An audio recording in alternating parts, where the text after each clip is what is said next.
Hello শিক্ষার্থী বন্ধুরা, তোমাদের পঞ্চম শ্রেণী আমার বাংলা বইয়ের পার্ট ৮ রয়্যাল বেঙ্গল টাইগার এই গল্পের প্রশ্নোত্তরগুলো এখন আমরা পড়ব।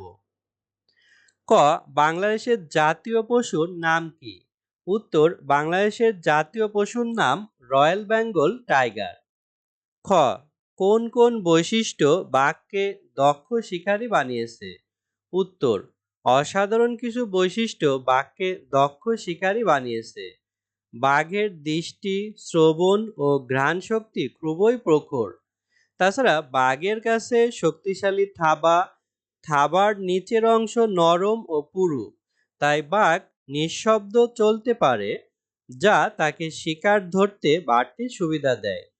শিকার ধরার সময় থাবা থেকে নখর বেরিয়ে আসে।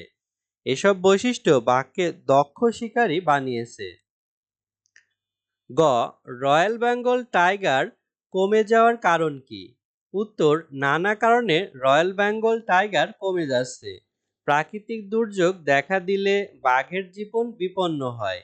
তাছাড়া কিছু লোক বাঘের চামড়া ও অন্যান্য প্রত্যঙ্গের লোভে বাঘ মেরে ফেলে। এসব কারণে রয়্যাল বেঙ্গল টাইগার দিন দিন কমে যাচ্ছে। ঘ, বিড়ালকে বাঘের মাসি বলা হয় কেন? উত্তর, বাঘ বিড়াল প্রজাতির সবচেয়ে ছোট প্রাণী, অর্থাৎ বিড়াল ও বাঘ একই প্রজাতির প্রাণী। এ কারণে বিড়ালকে বাঘের মাসি বলা হয়। উমো, বাঘের সাঁতারের ব্যাপারে কি বলা হয়? উত্তর, বাঘ খুব ভালো সাঁতার কাটতে পারে। বলা হয়ে থাকে সে নদী বা খাল পার হওয়ার সময় ঠিক সোজাসুজি যেতে পারে।